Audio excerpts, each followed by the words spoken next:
it was a good bounce back at Chester, really, because I thought when you conceded after 6 minutes, I thought, oh, this could go horribly wrong here. Yeah, goals do change games and people's mindsets, don't it?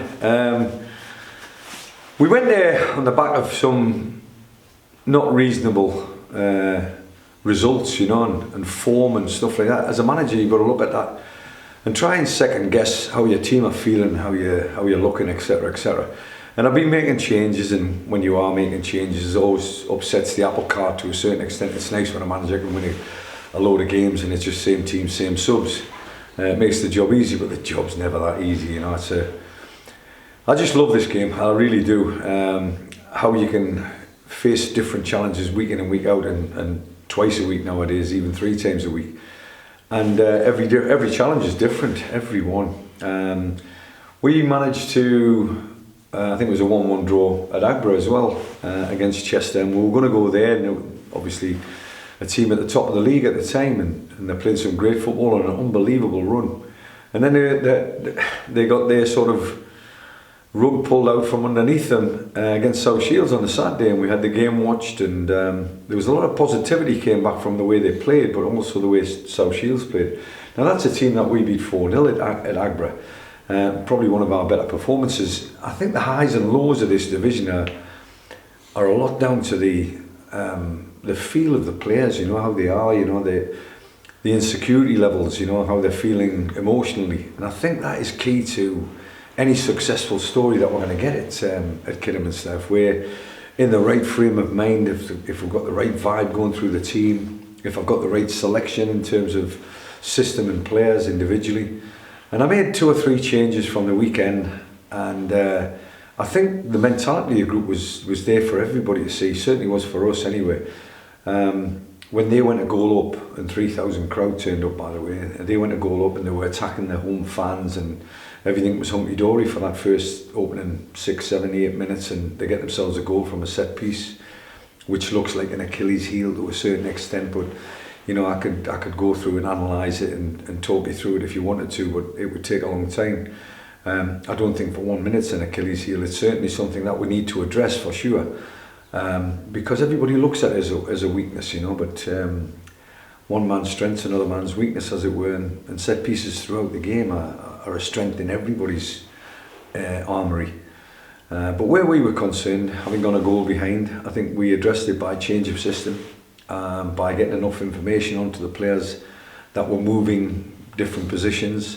And I think all moving parts, if you want to talk about systems, I think you've got to have the ability to, the experienced guys like Amari Morgan-Smith and Ashley Hemmons and Paul Downing, for instance, to get that information through the team to make sure that we are blocking the gaps or plugging the holes or whatever Chester are doing to us. But to be brutally honest, I looked at Chester and it looked like a second ball game, which is becoming week in and week out. It's becoming part and parcel of winning games of football. If you win enough second balls at this level, you're going to play more football than the opposition, and that's what we've got to do. We've just got to focus on that second ball.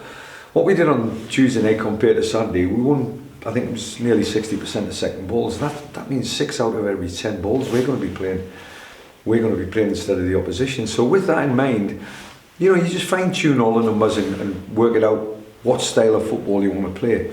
The pitch itself, I made positive reference to it before the game because it looked a fantastic surface, but it was really one of them pacey pitches that catch you out. The pace in the pitch is a 2-touch game of football, and if you're playing it 1 touch, you're maybe hurrying that pass, but if you can play it control and pass, I think you'll win a lot more games at Chester than meets the eye. I think they've obviously got their game plan attuned to that kind of surface, but week in and week out, as I said at the start of the interview, tactics and people's opinions and opposition and this, that and the other, it's changing week in, week out. But we just got to remain true to ourselves and be consistent. And if we're consistent in the next 17, 18 games, we'll be there or thereabouts. In terms of defending set pieces, or whether it is a weakness or a perceived weakness, you're going to have to be on it this weekend at Alfreton because they're pretty good in that department. Yeah, it's 10 helmets, isn't it? It is one of them. Billy Heath came here and they nicked a 1-0, and I have to say that they nicked it. They slowed the game down. They played at a tempo that wasn't akin to a great game of football by his own definition after the game. You know, if Billy wants to fight before the game or after the game, I'm not bothered. You know, it's one of them where during the game we've got to win the battle. The battle will be tin helmets. It'll be in the air quite a bit, but once it's been in the air, somebody's got to get it down somewhere down the line. They flood the second ball areas, so something that we're good at. We need to be brilliant at it on Saturday to be able to play some kind of football. But once you get that ball down, I think I've been working on the first and second pass in the last couple of days, and I'll be working at it tomorrow with regards to Saturday. If we can get that ball down and put it in areas that we know are going to hurt the opposition, then we've got a chance of winning the game. But it's rolling the sleeves up, addressing the situation as in the pitch, because there's been a few cancellations. I don't know what the pitch is like come Saturday, but hopefully the weather holds up and we get a half decent surface where we can get the ball down. But if we can't get the ball down in 3/4 of the pitch, then hopefully the final third it'll take care of itself and we'll get the ball down there.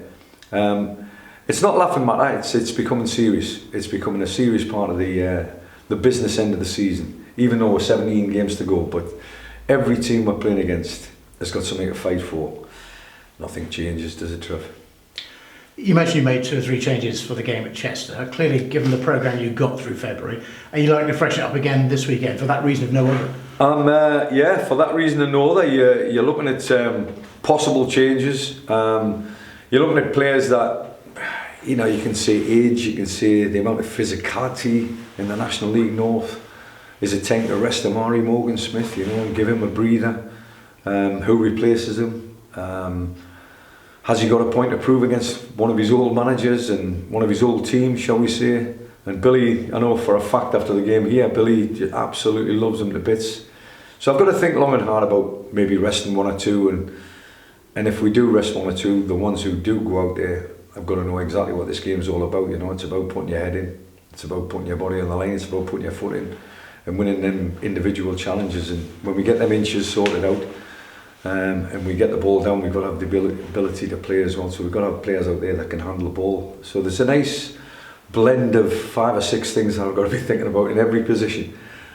Yeah, you mentioned Amari Morgan-Smith. I know he obviously had the concussion earlier in the season, so he was out for a few games there, but he's played pretty much every game since, hasn't he, really? And, you know, like it or not, as a centre forward, you're going to be welcomed by an elbow every now and again, or you're going to run into an ugly centre half, so it must be wearing.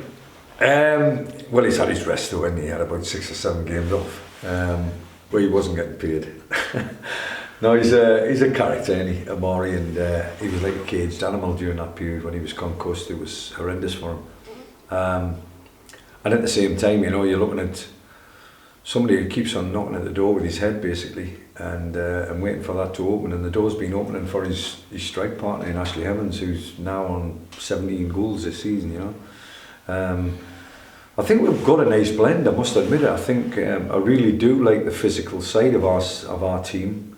But we, as I say, we've got to bring both kinds of sides to the game, to the party on Sunday.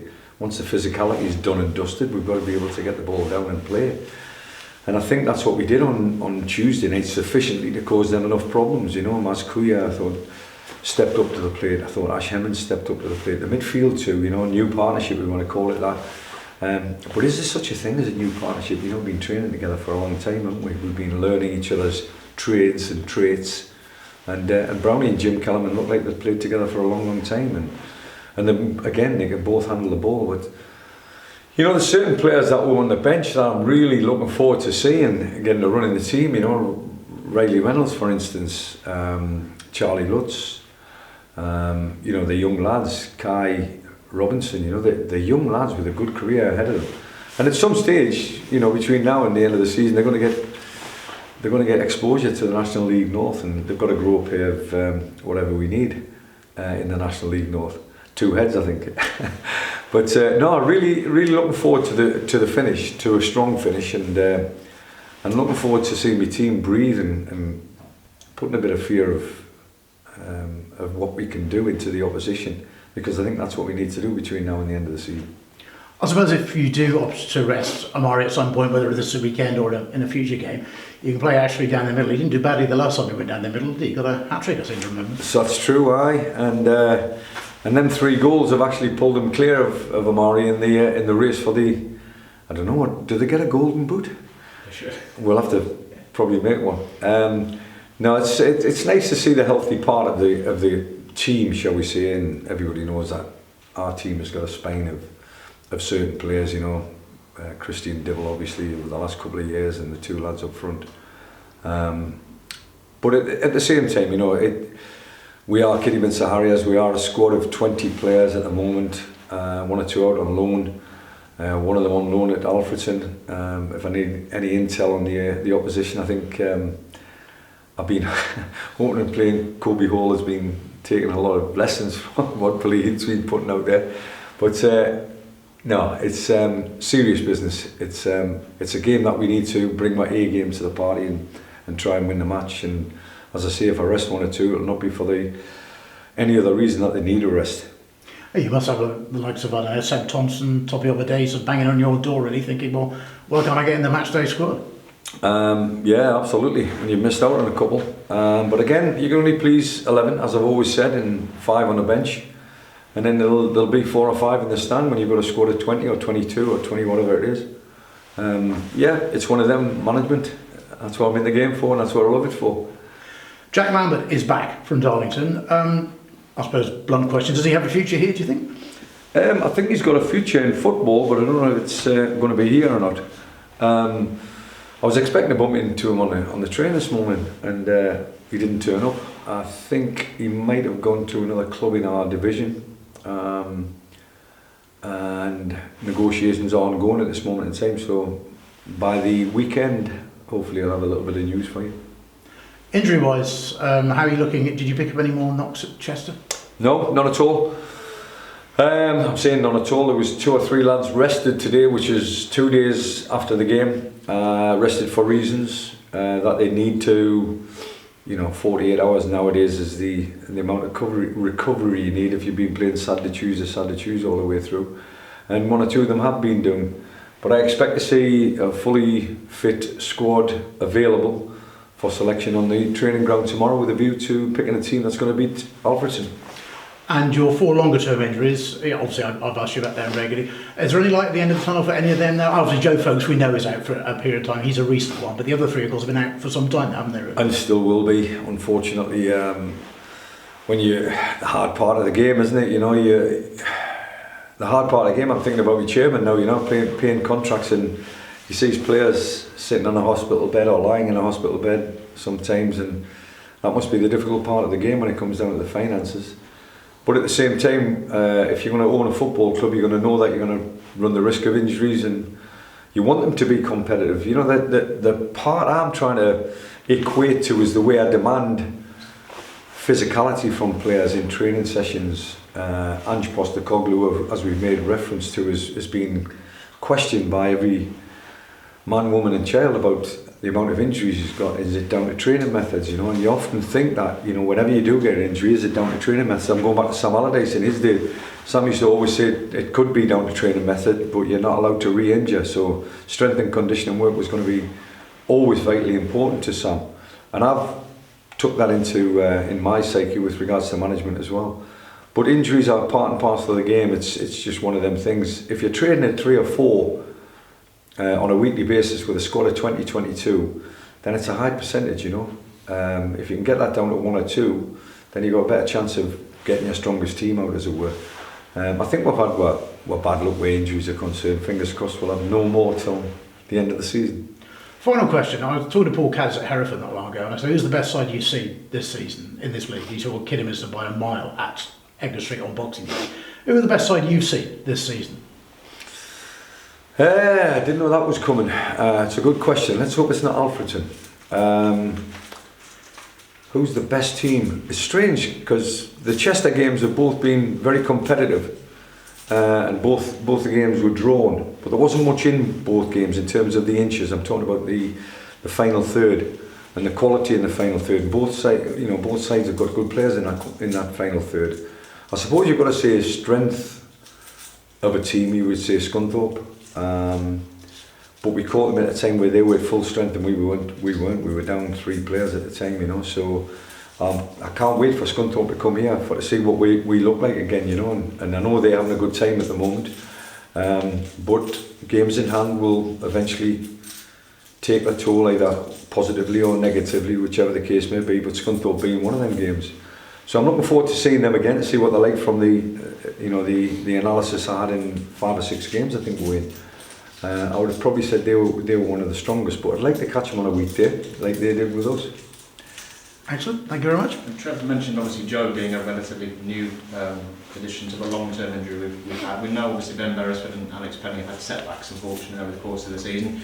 How's Luke Summerfield's progress coming along? Because he obviously had the most serious of the injuries and the most memorable, if you like. Well, that's coming along. That's my thing, Matty, with regards to demanding physicality as well as the quality of the player, you know, and the quality of the player at the start of the season. Luke Summerfield looked like he was going to redesign football.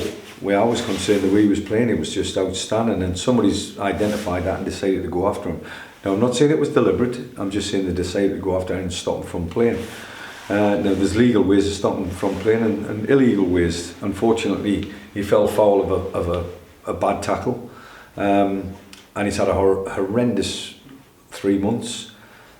He's in more or less every day now, and what a smile on his face, because he feels like he's close. Medical people will tell you that it's not the case, but Luke's got this burning ambition to be in the team before the end of the season, and if he makes that, I mean, it wouldn't surprise me. It wouldn't surprise me. But I'm not going to go against medical, recommendations. I'm not that foolish as a man. I think where managers are concerned, sometimes you have to, sometimes you do, and you run that risk, and it ruins the player's career to a certain extent. But Luke's coming in and he's contributing. He's contributing in terms of team talks, in terms of the change room, his mentality, the way he is as a person. He's travelling in with Dibble and Amari on a daily basis. So I'm not going to say he will, but I'm fingers crossed. I hope he'll play between now and the end of the season. If he does, that means we're playing for something, because he's a damn good player. There's no doubt about it. Just a pity I didn't catch him till the end of his career, because I wished I'd bumped into him earlier on, because he's such a good influence in the changing room first and foremost, but on the field of play as a player of the beautiful game. I think it's been one of our big misses this year.